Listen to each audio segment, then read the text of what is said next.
नमस्कार साथियों, आप सभी का स्वागत है केमिस्ट्री की इस ऑनलाइन क्लास में। मित्रों, पिछली क्लास के अंदर हमने परमाणु जो संरचना एटॉमिक स्ट्रक्चर के बारे में बहुत महत्वपूर्ण अवधारणा देखी थी।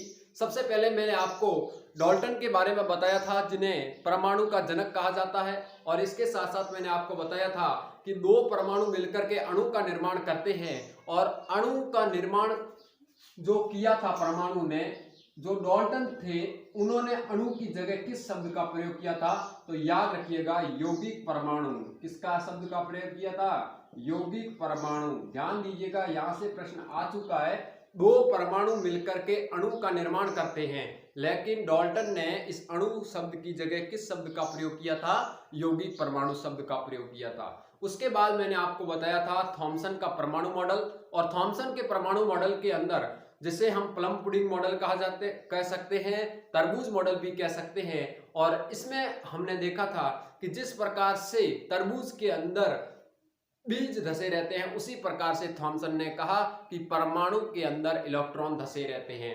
और उसमें हमने कहा, जो देखा था कि परमाणु एक धनावेशित गोला होता है और इसके अंदर इलेक्ट्रॉन इस प्रकार से बिखरे पड़े रहते हैं। फिर जो अवधारणा दी थी वो रदरफोर्ड आए थे, और रदरफोर्ड ने अपना स्वर्णपनी प्रयोग किया था, और उसके अंदर उन्होंने ये बातें बताई कि इलेक्ट्रॉन जो होते हैं वो इस नाभिक के चारों ओर क्या लगाते हैं? चक्कर लगाते हैं। ये बातें हमने पिछली कक्षा के अंदर पूरे विस्तार के साथ देखी थी। अगर आप इस YouTube चैनल पर नए हैं, अपने इस चैनल GD क्लासेज 96 पर अगर नए मित्र हैं, तो कृपया करके पिछली कक्षाएं प्लेलिस्ट में जाकर के अवश्य देख लें, ताकि परमाणु संरचना का एक भी प्रश्न गलत ना हो।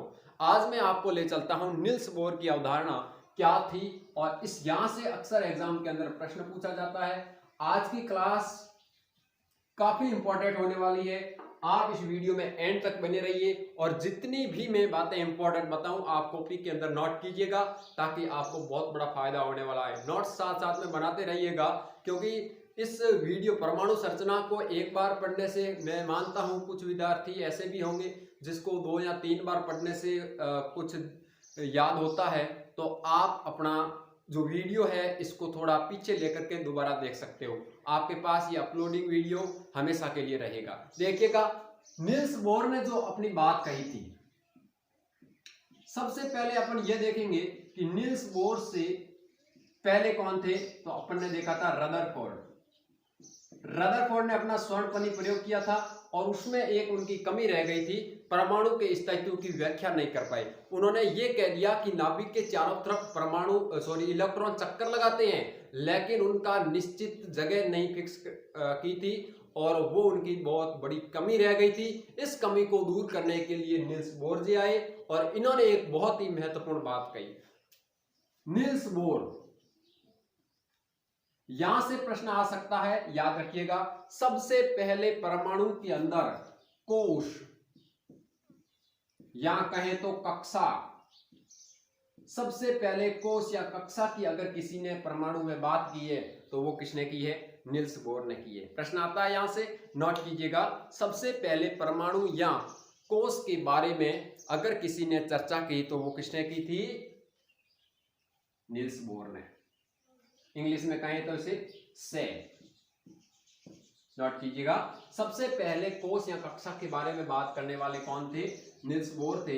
और इन्होंने बात कही थी कि भाई साहब, जो आपने कहा कि परमाणु के चारों तरफ इलेक्ट्रॉन चक्कर लगाते हैं, लेकिन वो चक्कर लगाते हैं, लेकिन उसकी एक निश्चित ऊर्जा होती है। प्रत्येक इलेक्ट्रॉन निश्चित ऊर्जा में चक्कर लगाते हैं। ये बात कही थी नील्स बोर ने।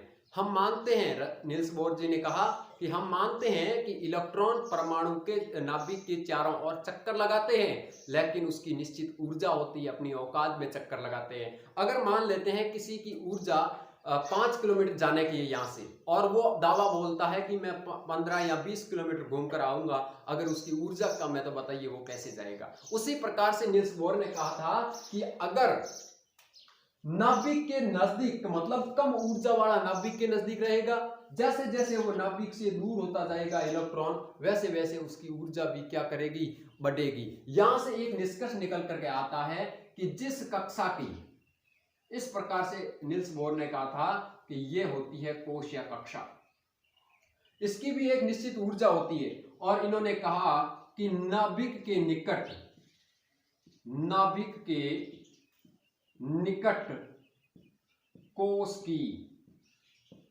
कोश की ऊर्जा सबसे कम होती है, सबसे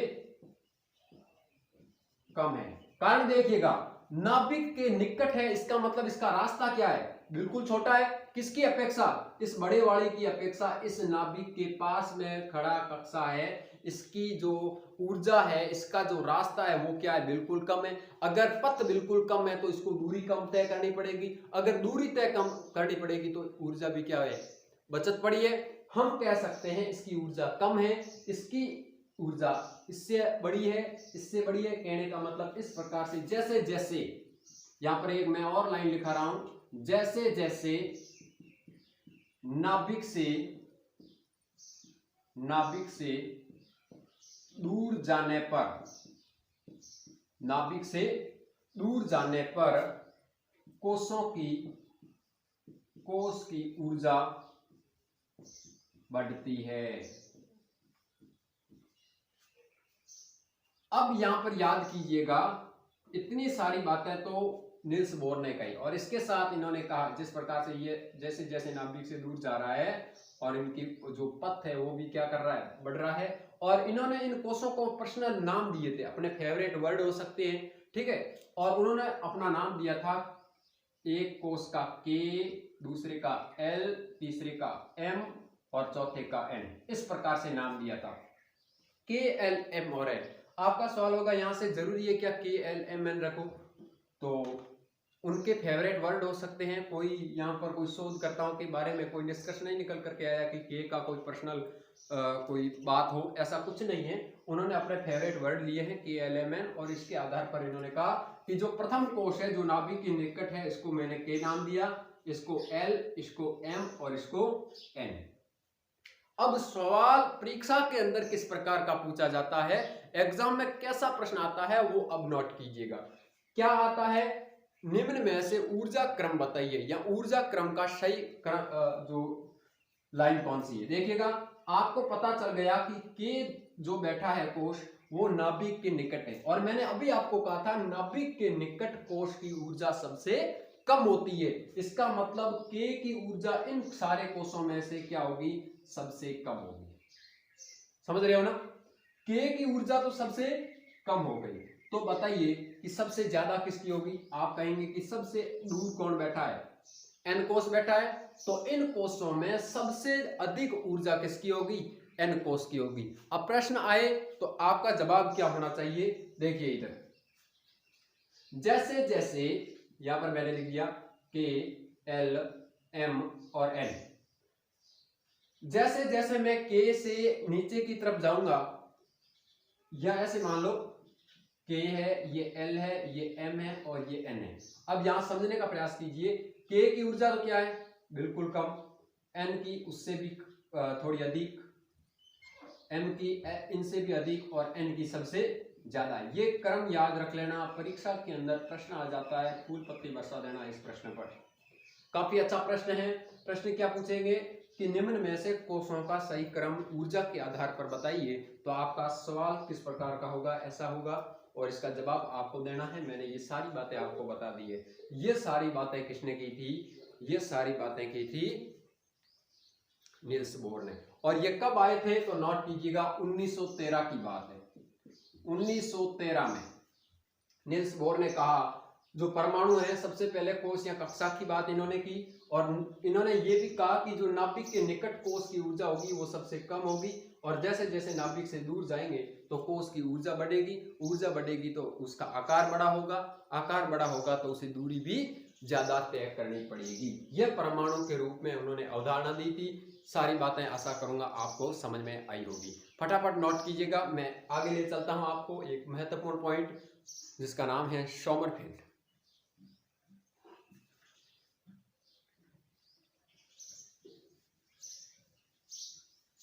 अगर मेरी क्लास आपको अच्छी लग रही है तो इस क्लास को लाइक अवश्य करें और ज़्यादा से ज़्यादा अपने मित्रों तक शेयर करें, ताकि वो भी इस फ्री क्लास का घर बैठे आनंद ले सकें।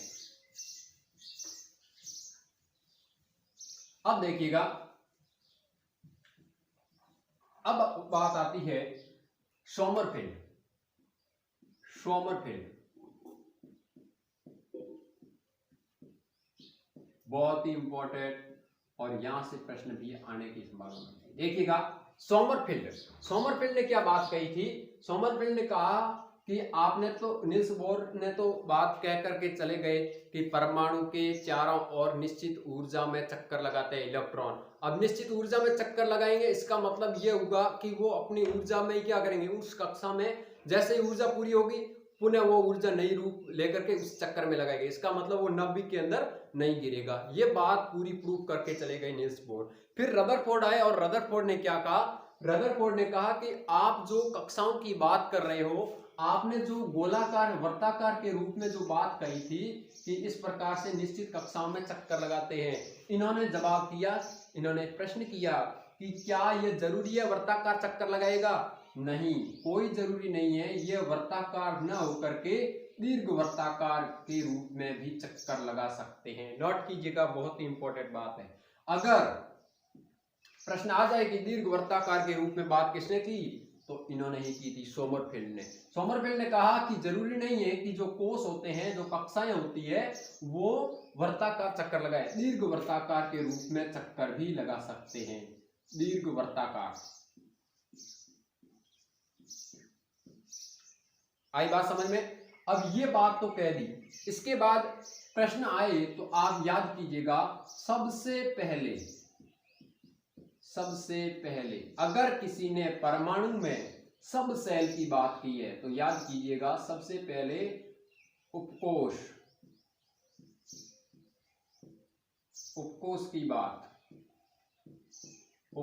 की बात सबसे पहले अगर किसी ने परमाणु में की है तो किसने की है? सोमरफेल्ड ने की है। कोष की अगर प्रश्न आ जाए, कोष की बात सबसे पहले किसने की थी? तो निल्स बोर ने की थी। निल्स बोर ने कहा था कि परमाणु एक निश्चित कक्षा या कोष में चक्कर लगाते हैं। सोमरफेल्ड ने कहा कि उन कक्षाओं के अंदर उपकोष पाए जाते हैं और उन उपकोषों के भी प्रकार होते हैं 4। अब उनमें चारों प्रकारों के बारे में आपको विस्तार से समझाने वाला हूं, ध्यान दीजिएगा इधर।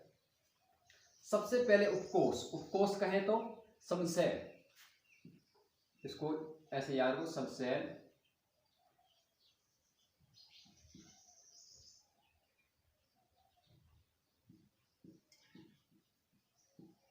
हाँ, अब इधर देखिए, सोमरफेल्ड ने कहा कि जो आपने परमाणु लिया है जरूरी नहीं है वर्ताकार है, कुछ कक्षाएं जो कोष होते हैं वो दीर्घ वर्ताकार के रूप में हो सकते हैं। और इन्होंने उपकोष की बात कही। किसकी बात कही? उपकोष की बात कही। इन्होंने कहा कि प्रत्येक कोष के अंदर उपकोष पाए जाते हैं और ये भी 4 प्रकार के होते हैं। कितने प्रकार के होते हैं? 4 प्रकार के होते हैं। याद कीजिएगा, यहां से सबसे पहला प्रकार इन्होंने कहा S, दूसरा प्रकार इन्होंने बताया P, तीसरा प्रकार इन्होंने बताया D और चौथा प्रकार बताया F।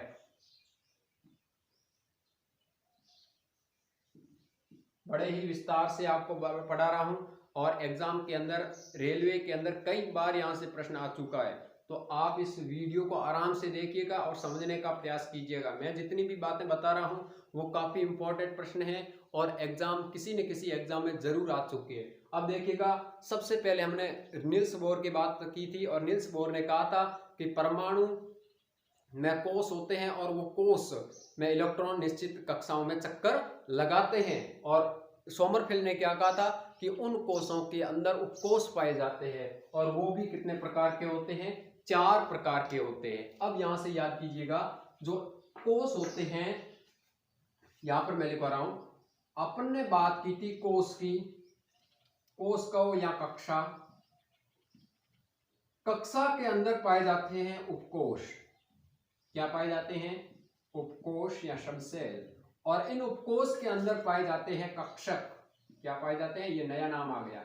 और कक्षक के अंदर पाए जाते हैं इलेक्ट्रॉन। ये इसका तरीका है। अगर याद कर लिया तो जिंदगी भर सफल हो जाओगे आप, और नहीं किया तो भुगतते रहना। ये काफी इंपॉर्टेंट कह रहा हूं। अगर ये बात आपको समझ में नहीं आई है तो ये भी समझ में आने वाली नहीं है। देखिएगा, मैंने कहा कोश के अंदर उपकोश पाए जाते हैं, उपकोश के अंदर कक्षक। कक्षक को अगर मैं बात करूं इंग्लिश में तो इसको कहते हैं ऑर्बिट। नोट कीजिएगा, ऑर्बिट। और ऑर्बिट के अंदर क्या पाए जाते हैं? इलेक्ट्रॉन पाए जाते हैं। अब यहां पर देखिएगा कि ये उपकोश है। मैंने पहले क्या बताया? कोश, कोश के बाद उपकोश, तो उपकोश की बात आ गई। अब उपकोश के अंदर क्या पाए जाते हैं? ऑर्बिट पाए जाते हैं। और ऑर्बिट कितने पाए जाते हैं वो नोट कीजिएगा। एस उपकोश के अंदर ऑर्बिट कितने हैं? एस उपकोश के अंदर ऑर्बिट की संख्या कितनी है? तो ध्यान दीजिएगा, इधर एस के अंदर होगा 1। एस के अंदर कितना होगा? एस उपकोश के अंदर ऑर्बिट की संख्या होगी 1। पी उपकोश के अंदर ऑर्बिट जो होगा, ऑर्बिट कहें या इसको कक्षक कहें, तो कक्षक होगा 3। कितने होंगे? 3 कक्षक होंगे। और डी के अंदर अगर मैं ऑर्बिट की बात करूं, ऑर्बिट मतलब कक्षक, तो इसके अंदर 5 कक्षक होते हैं। और अगर मैं एफ के अंदर बात करूं तो एफ के अंदर ऑर्बिट की संख्या कितनी होती है? 7 होगी। आशा करूंगा कि यहां तक सारी बातें आपको समझ में आई होगी। दोबारा देख लेना फटाफट, थोड़ा जटिल लग सकता है, इस वीडियो को दोबारा देखें क्योंकि प्रश्न आता है तो उस टॉपिक को अपन छोड़ने वाले नहीं है। देखिएगा, मैंने आपको बताया कोश, कोश के अंदर उपकोश पाए जाते हैं। उपकोश भी 4 प्रकार के होते हैं, एस, पी, डी और एफ। आपका सवाल होगा एस, पी, डी जरूरी है एस, पी, डी लें? जी हाँ, उनके फेवरेट वर्ड हो सकते हैं। जिस प्रकार से वैज्ञानिकों ने बातें की है वो शब्द अपन को भी लेने पड़ेंगे। अब एस के अंदर मैंने आपको बताया 1 ऑर्बिट होता है, पी के अंदर 3 ऑर्बिट होते हैं, डी के अंदर 5 ऑर्बिट होते हैं और एफ के अंदर 7 ऑर्बिट होते हैं। अब एक नोट कीजिएगा बात और फिर मैं आपको पूछूंगा प्रश्न। देखिए, मैंने आपको कहा कि एस उपकोश के अंदर 1 ऑर्बिट होता है और मैं यहां पर फूल पत्ती लगा करके आपसे कह रहा हूं कि एक कक्षक के अंदर, एक कक्षक या ऑर्बिट में, अब आपको पता है ऑर्बिट के अंदर अब क्या होगा? इलेक्ट्रॉन होंगे। मैंने कहा एक कक्षक या एक ऑर्बिट में ज्यादा से ज्यादा 2 इलेक्ट्रॉन रह सकते हैं। कितने इलेक्ट्रॉन रह सकते हैं? इसको आप नोट कीजिएगा। अब मैं आपसे सवाल पूछने वाला हूं। एक कक्षक या ऑर्बिट के अंदर 2 इलेक्ट्रॉन होते हैं। अब यहां पर याद रखना जरूरी नहीं है कि एस के अंदर इलेक्ट्रॉन कितने होते हैं, पी के अंदर इलेक्ट्रॉन कितने होते हैं, वो आप कैलकुलेशन से पता कर सकते हो। देखिएगा, मैंने आपको कहा एस उपकोश के अंदर 1 ऑर्बिट होता है और ऊपर मैंने लाइन लिखाई, एक ऑर्बिट में 2 इलेक्ट्रॉन रहते हैं। तो इस ऑर्बिट के अंदर इलेक्ट्रॉन कितने हो जाएंगे? 2 इलेक्ट्रॉन। कितने इलेक्ट्रॉन? 2 इलेक्ट्रॉन। अब मुझे बताइए, एक ऑर्बिट के अंदर 2 इलेक्ट्रॉन होते हैं तो 3 ऑर्बिट के अंदर कितने इलेक्ट्रॉन होंगे? 3 दूने 6। तो यहां से इलेक्ट्रॉन कितने हो गए? यहां से 6 इलेक्ट्रॉन हो गए। नोट कीजिएगा, 3 दूने 6। कहने का मतलब प्रत्येक कक्षक के अंदर अधिकतम 2 इलेक्ट्रॉन होते हैं। अब यहां पर देखिएगा ऑर्बिट 5, ऑर्बिट 5 है तो 5 दूने 10। इसमें इलेक्ट्रॉन की संख्या कितनी हो गई? 10 हो गई। ये भी नोट कीजिएगा। आगे बढ़ते हैं, इसके अंदर एफ के अंदर 7 ऑर्बिट है और 7 दूने 14, तो इलेक्ट्रॉन कितने होंगे? 14 इलेक्ट्रॉन होंगे। आई बात समझ में? हाँ, दोबारा देखिए, एस उपकोश के अंदर 1 ऑर्बिट होता है, पी के अंदर 3 ऑर्बिट, डी के अंदर 5 ऑर्बिट और एफ के अंदर 7 ऑर्बिट। ऑर्बिट कहें तो उपकक्षा या उपकोश। मैंने आपको कहा प्रत्येक ऑर्बिट में 2 इलेक्ट्रॉन होते हैं, तो आपको यहां से कुछ नहीं करना है। अगर एक ऑर्बिट है तो उसको 2 इलेक्ट्रॉन रखना है और अगर 2 से ज्यादा है, जैसे 3 है, तो यहाँ पर 3 दूने 6 कर लो, जिस प्रकार से इस नियम के आधार पर। ठीक है, तो ये सारी बातें आपको समझ में आई होगी। अब एक प्रश्न यहां से और आता है, एस की आकृति, पी की आकृति, इस प्रकार की आकृति का प्रश्न पूछा जाता है। तो याद कीजिएगा, एस की जो आकृति होती है वो आती है गोलाकार। एस की आकृति कैसी होती है? गोलाकार होती है। और पी की आकृति होती है डंबलाकार, डंबलाकार। और डी की आकृति होती है, वो होती है द्विडंबलाकार। और एफ की जो आकृति होती है वो काफी जटिल होती है, हम कह सकते हैं कॉम्प्लेक्स, कॉम्प्लेक्स या इसको कह सकते हैं जटिल। नोट कीजिएगा फटाफट, यहां से प्रश्न आता है, निम्न में से गोलाकार आकृति किसकी है? ऑप्शन दे रखे होते हैं SPD, आपका जवाब होगा S। तो S की आकृति गोलाकार, P की आकृति डबलाकार और D की आकृति द्विडबलाकार और F की आकृति जटिल होती है। ये सारी बातें आशा करूंगा आपको समझ में आई होगी। अब मैं आपको पूरे एक विस्तार के साथ सभी जितना भी आज पढ़ा है वो पूरा एक साथ बता रहा हूं। देखिए क्या क्या पढ़ा अभी, देखिएगा। मैंने आपको कहा कि जो परमाणु होता है, जैसे मान लो मैंने एक परमाणु बनाया, ये नाभिक के परमाणु का, और फिर यहां पर ये प्रथम कोश, ये दूसरा कोश, ये तीसरा कोश और ये चौथा कोश। अब देखिए बोर ने क्या कहा था, निल्स बोर ने कहा था कि इस कक्षा को नाम देते हैं K, इसको नाम देते हैं L, इसको नाम देते हैं M और इसको नाम देते हैं N। आराम से समझना। और इसमें आपने देखा कि इसके अंदर 2, 8, 18, 32 इस प्रकार से इलेक्ट्रॉन होते हैं ना, तो वो आए कैसे? अब इस सोमरफेल्ड के वर्गीकरण से आप आराम से समझोगे। मैंने आपको K के बारे में कहा, K तो क्या है भाई साहब? K है उपकोष, सॉरी कोष, क्या है? कोष। और आपने अभी देखा कि कोष के अंदर होते हैं उपकोष, और K के अंदर उपकोष कितने होते हैं? K के अंदर एक उपकोष होता है। K के अंदर कितना उपकोष होता है? एक उपकोष या सब सेल कहें। K के अंदर सब सेल कितना? एक सब सेल होता है। तो यहां से आप याद कीजिएगा, अगर सब सेल एक होगा तो इलेक्ट्रॉन भी कितना होगा? एक होगा, सॉरी 2, क्योंकि आपने क्या कहा कि एक कक्षक के अंदर और भी इलेक्ट्रॉन कितने होते हैं? 2 इलेक्ट्रॉन होते हैं। तो आपको यहां से निष्कर्ष निकल करके आ गया कि K कोष के अंदर एक उपकोष होता है, और एक उपकोष वो कौन सा होता है? S उपकोष होता है।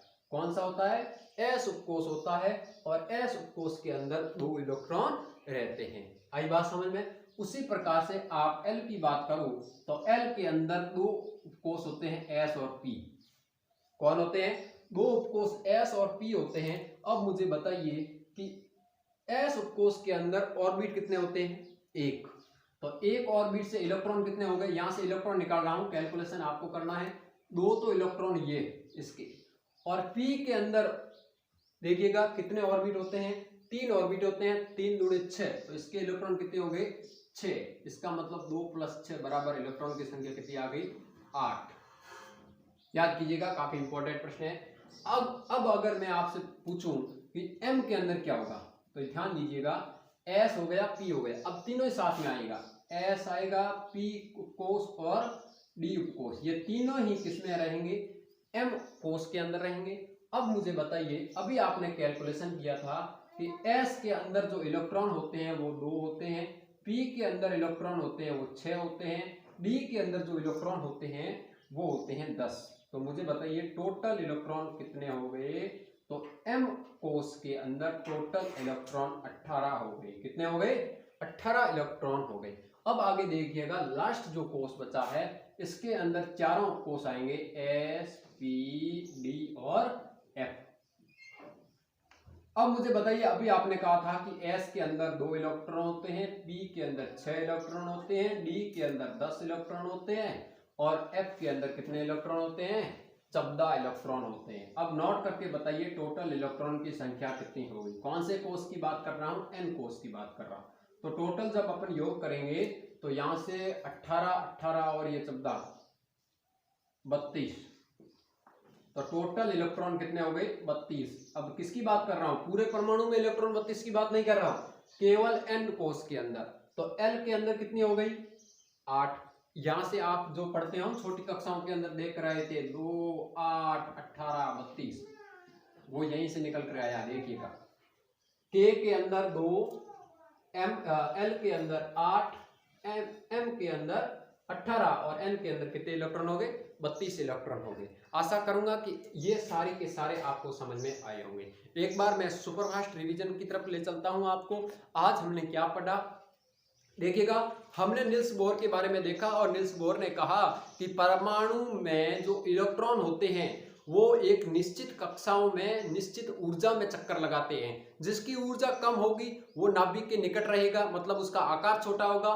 आकार छोटा होगा तो रास्ता कम तय करना पड़ेगा, इसका मतलब उसकी ऊर्जा उतनी होगी, छोटी होगी। जैसे जैसे नाभिक से दूर चलेगा, जैसे जैसे परमाणु जो इलेक्ट्रॉन नाभिक से दूर जाएगा तो उसकी कोषों की संख्या भी बढ़ेगी। कोष की संख्या बढ़ेगी तो उसकी ऊर्जा बढ़ेगी। कहने का मतलब उससे रास्ता कुछ ज्यादा तय करना पड़ेगा। इस प्रकार से अगर प्रश्न एग्जाम के अंदर आ जाए कि सबसे ज्यादा कोष कौन से कोष की ऊर्जा होगी, तो आपको याद रखना है एन कोष की। अगर ऑप्शन के अंदर एन नहीं है, के, एल, एम और इनमें से कोई नहीं ऐसा है, तो आपको एम करना है। सबसे कम पूछे तो के करना है। के ऑप्शन के अंदर नहीं है तो आपको क्या करना है, एल करना है। इस प्रकार से आप छोटी छोटी बातों को ध्यान में रखना। अब फिर मैंने आपको क्या बताया, सोमरफेल्ड के बारे में, और सोमरफेल्ड ने उपकोष की बात की थी। कोष की बात तो किसने की थी, निल्स बोर ने। सोमरफेल्ड ने उपकोष की बात की थी और उपकोष के अंदर उन्होंने कहा कि उपकोष 4 प्रकार के होते हैं, एस, पी, डी और एफ, और प्रत्येक उपकोष के अंदर ऑर्बिट पाए जाते हैं। ऑर्बिट कहें तो कक्षक, और एस के अंदर ऑर्बिट की जो संख्या होती है वो होती है 1, पी के अंदर ऑर्बिट की संख्या 3 होती है, डी के अंदर ऑर्बिट की संख्या 5 होती है, और एफ के अंदर ऑर्बिट की संख्या 7 होती है। और मैंने आपको यह भी कह दिया कि प्रत्येक ऑर्बिट के अंदर 2 इलेक्ट्रॉन रहते हैं। तो प्रत्येक ऑर्बिट के अंदर मतलब कक्षक के अंदर 2 इलेक्ट्रॉन रहते हैं। इसका मतलब यह हुआ कि यहां से आप कैलकुलेशन कर सकते हो, इसके अंदर 2, 3 दूने 6, 5 दूने 10, 7 दूने 14। तो प्रत्येक कोष के अंदर अगर मैं इलेक्ट्रॉन की बात करूं तो एस उपकोष के अंदर 2 इलेक्ट्रॉन हो गए, पी के अंदर 6, इसके अंदर 10 और इसके अंदर 14 इलेक्ट्रॉन हो गए। तो ये क्रम आप याद रखना। फिर मैंने आपको ये बात बताई कि कोष के बाद कोष के अंदर उपकोष होते हैं, उपकोष के अंदर कक्षक होते हैं, और कक्षक के अंदर क्या होते हैं, इलेक्ट्रॉन होते हैं। तो आशा करूंगा कि आज का सेशन आपको अच्छा लगा होगा। अगर आपको अच्छा लगा है तो जीडी क्लासेस 96 यूट्यूब चैनल को सब्सक्राइब अवश्य कर लें। तो आज के लिए इतना ही, कल फिर मिलेंगे, तब तक के लिए goodbye, good luck, wish you all the best.